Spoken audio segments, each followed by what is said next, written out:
Welcome back to another technical deep dive here in the debug zone.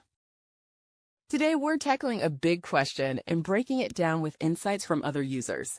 Hopefully this clears up some misconceptions and helps you get the answer you need. So buckle up, stay a little curious, and let's jump right in.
And that's a wrap.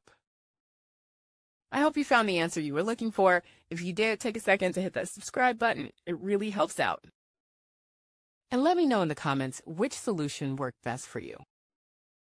See you next time in the debug zone.